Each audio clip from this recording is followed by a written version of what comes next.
தீபம் அகர்பத்தி ஒரு தெய்வீக அனுபவம். பக்தி ஒளி நேயர்களுக்கு வணக்கம். இன்னைக்கு நம்மளுடைய தலைப்பு என்னன்னு கேட்டீங்கன்னா, 12 ராசிக்காரங்களுக்கு கருப்பர் வழிபாடு எப்படி. இப்ப சில பேர் வந்து இங்க கேட்டிருக்காங்க, என்ன கேட்டிருக்காங்கன்னா, சார் கருப்பர் சொன்னாவே ஒண்ணு பரிகார ரீதியாக தான் போகுது. இப்ப எனக்கு என்னுடைய ராசிக்கு நான் எப்படி கருப்பரை வந்து வழிபட்டா நன்மையா தீமையா அப்படின்னு சில பேர் எங்கிட்ட கேட்டிருக்காங்க. ஏன்னா இப்ப சமீப காலத்துல இருந்து என்னுடைய நிகழ்ச்சி வந்து நிறைய வந்து கருப்பரை பத்தி நான் பேசியிருக்கேன். அது முக்கியமாக தாந்திரிக பரிகாரங்கள் பத்தி நான் வந்து பேசியிருக்கேன். அதுல ஒருத்தர் சொல்லியிருக்க, சார் நீங்க வீட்டுக்கு கூட வந்து பண்ணா சொல்லிட்டீங்க, ஆனா அந்த ராசிப்படி எனக்கு வந்து கருப்பர் எப்படி வழிபட்டா எனக்கு எப்படி தனிப்பட்ட முறையில நன்மை கிடைக்கும் அப்படின்னு கேட்டுறாரு. அதுக்கு நான் சொன்னேன், சார் 12 ராசிக்குமே கருப்பர் வந்து வழிபடலாம். அதுல தனித்தனியா அந்த வழிபாடு பத்தி நான் உங்களுக்கு ஒரு நீச்சல் சொல்றேன்னு சொல்லியிருந்தேன். அது இன்னைக்கு அது ஒரு மிகப்பெரிய ஒரு வாய்ப்பினை இந்த பக்தி ஒளி சேனல் எனக்கு கொடுத்துருக்காங்க. அவங்களுக்கு கோடான கோடி நன்மை ஆச்சுங்களா. ஏன்னா இது வந்து மக்களுக்கு தெரியப்படுத்துறதுக்கு பல நாளாக நான் வந்து முயற்சி செஞ்சக்கூடிய ஒரு பயனுள்ளதாக இந்த வழிபாடு. ஏன்னா பெரும்பாலும் வந்து பார்த்தீங்கன்னா கருப்பரு சொன்னாவே எல்லாத்துக்கும் மனசுக்கு வந்து இன்னும் பயம் இருந்துச்சு.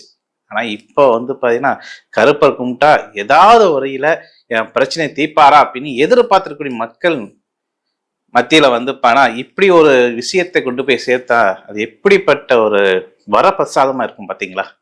அதனால இந்த மேஷ ராசிக்காரங்களுக்கு கருப்பர், அதாவது சொல்லுவாங்க, என்ன கருப்பு சொல்லுவாங்கன்னா, கருப்பை வந்து பல வகையான பேர் உள்ள கருப்பர்கள் சொல்லுவாங்க. இப்போ உதாரணத்துக்கு என்ன சொல்லுவாங்கன்னா, சங்கிலி கருப்பு, கருப்பு சாமிலேயே பல பெயர்கள் உண்டு. அந்த பல பெயரோடு இல்லாம கருப்பு சாமி சொல்லிட்டாவே அதை வந்து சகல தெய்வத்துடைய பெயரும் அதில் அடங்கும் அப்படின்னு சொல்லுவாங்க. ஏன்னு கேட்டீங்கன்னா, கருப்பர் சிவபெருமானுடைய அருள் பெற்றவர் ஆச்சுங்களா. காத்து கருப்பு பெண்களுக்கு முக்கியமாக கர்ப்பப்பை. ஏன்னா பல பெண்களுக்கு வந்து பார்த்தீங்கன்னா கர்ப்பப்பை வந்து பார்த்தீங்கன்னா கற்பு சொன்னாவே அது வந்து பெண்களுக்கு கர்ப்பப்பை, ஆண்களுக்கு ஆண்குறி சொல்லக்கூடிய ஆண்குறி அவங்களுக்கு மிக சிறப்பு அப்படின்னு சொல்லப்படுறது. ஏன்னா ஒரு ஆணும் ஒரு பெண்ணும் இணையத்தக்கனாக இருந்து நல்ல கணவன் மனைவியாக வாழ்றதுக்கு அவங்களுக்கு வந்து தாம்பத்திய வாழ்க்கையிலிருந்து வச்சுங்களா சகல விதமான 2 பேருக்கு நன்மையை ஏற்படுத்தி கொடுக்கறதுக்கு கருப்பர் துணையாக இருப்பார்னா இருப்பார். இப்போ ஒரு கணவன் மனைவி வந்து பார்த்தீங்கன்னா கல்யாணம் ஆயிடுச்சுன்னு வச்சுங்களேன், தம்பதிகளுக்கு அடுத்த நிமிஷம் பெரியவங்கிட்ட இருந்து வரக்கூடிய வார்த்தைகள் என்ன? கல்யாணம் ஆகி 1 வருஷத்துக்கு மேல ஆயிடுச்சு, ஒன்றும் குழந்தை பாக்கியம் இல்லை, நானும் வந்து பண்ணாத ட்ரீட்மெண்ட் என் பையன் வந்து கூட்டிட்டு போய் ஒவ்வொரு மருத்துவராக பார்த்து பார்த்து பார்த்து எந்த ஒரு குறையிலன்னு சொல்லிட்டே இருக்கிறாங்க. ஆனால் எப்போதான் இந்த கட்டை வேகத்துக்குள்ளேயாச்சு என் பையனுடைய வாரிசை நான் கண்ணில் பார்த்தாச்சு பார்க்கணும் ஆசைப்படக்கூடிய பெரியவங்க மத்தியில் அந்த பொண்ணு சொல்லப்போ வந்து கூடி குறுங்கி இருக்கு பார்த்தீங்களா. அதுக்கு வந்து பார்த்தீங்கன்னா யார் வழிபட்டா அவங்களுக்கு அந்த குழந்தை பாக்கியம் கிடைக்கும் அப்படிங்கிறீங்கன்னா கருப்பரை கும்பிடுங்க, நிச்சயம் குழந்தை பாக்கியம் கிடைக்கும்.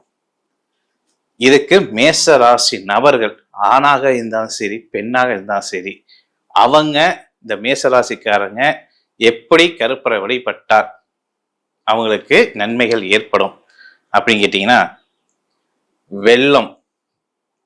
வெள்ளத்தோட அந்த வெள்ளத்துல என்ன பண்ணணும், பானகம் செய்யணும். அதான் வெள்ள பானகம். அதுக்கப்புறம் பாயாசம். இந்த பாயாசமும் வெள்ள பானகமும் வந்து அவங்க கையால செஞ்சு கருப்பருக்கு முன்னாடி வச்சு கும்பிட்டு அங்க வரக்கூடிய பக்தர்களுக்கு அவங்க வந்து கொடுத்து, ஆண்கள் அவங்களுக்கு வரக்கூடிய பக்தர்களுக்கு அவங்க கையால பானகத்தையும் பாயாசத்தையும் கொடுக்கணும். அந்த இடத்துல பெண் வந்து மடி பிச்சை ஏந்த வேண்டும்.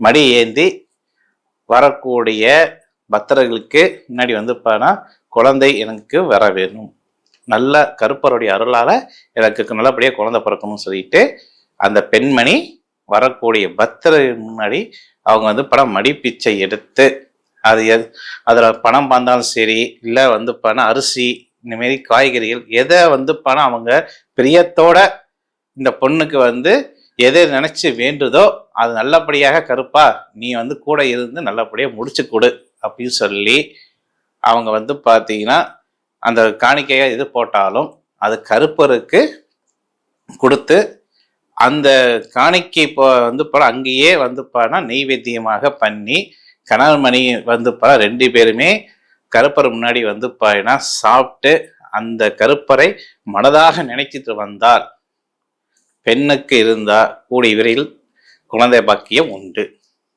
ஆணுக்கு காரிய சித்திகள் ஆச்சுங்களா, நான் எது எடுத்தாலும் எனக்கு தடை தாமதமாக இருக்கு அப்படி சொல்லக்கூடிய நபர்கள் இந்த வழிபட அது கருப்பரை வழிபட நிச்சயம் அவங்களுக்கு வந்து காரிய தடை நிவர்த்தி பண்ணி கருப்பர் அருளால அவங்களுக்கு வெற்றி வகை சூட முடியும்.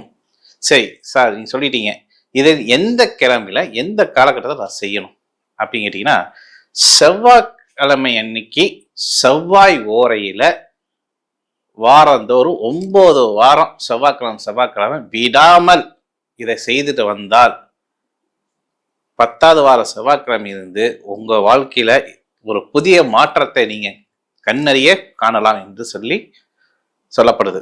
இது மேசராசி நபர்கள் ஆணாக இருந்தாலும் சரி பெண்ணாக இருந்தாலும் சரி கடைப்பிடிக்கக்கூடிய ஒரு கட்டாயம் உண்டு. சரி சார், மேசராசிக்கு குழந்தை பாக்கியத்துக்கு மட்டும்தான் பெண்கள் வழிபட முடியுமா? என் கணவன் மனைவியுடைய பிரச்சனைக்கு வழிபடலாம்னா நிச்சயம் அவங்க வழிபடலாம். சரிங்களா? அப்படி வழிபட போகும்போது கருப்பருடைய சிலைக்கு பெண்கள் கணவன் மனைவி பிரச்சனை இருக்கிறவங்க அந்த கருப்பருடைய சிலைக்கு, அதாவது சில கோயில வந்து சிலைக்கு வந்து அபிஷேகம் பண்ணுவாங்க. சில கையில வந்து நம்ம ஏதாச்சும் பொருள் கொடுத்தோம்னா அதை வந்து பூசி அந்த பூச்சக்கூடிய பொருளை நமக்கு நெய்வேத்தியமாக பிரசாதமாக கொடுப்பாங்க. அதை எப்படி நீங்க கேட்டுக்கோங்க. இல்லை நாங்கள் வந்து அபிஷேகம் மட்டும் தான் பண்ணுவோம், மற்ற வெளியாறுகிற கொண்டாந்து கொடுக்கக்கூடிய எந்த பொருளும் நாங்கள் தெய்வத்திட்ட வந்து எது வச்சுக்க மாட்டோம் அப்படின்னா, அட்லீஸ்ட் அந்த கருப்பருடைய பாதத்தில் நீங்கள் கொண்டு போய் வைக்கக்கூடிய பொருளை வச்சு வீட்டில் வந்து கணவன் மனைவி 2 பேருமே வந்து பார்த்தீங்கன்னா அந்த பிரசாதமாக இது பண்ணிட்டாவே போதும். அப்படி எப்படிப்பட்ட பிரசாதம் அப்படின்னு கேட்டிங்கன்னா, சிம்பிளான பிரசாதங்க. சரிங்களா? அரகஜா, புணுகு, அதுக்கப்புறம் வந்து பார்த்தீங்கன்னா குங்குமை தைலம் சொல்லக்கூடிய தைலம் இருக்கு. இது 3 பொருளவே போதும்.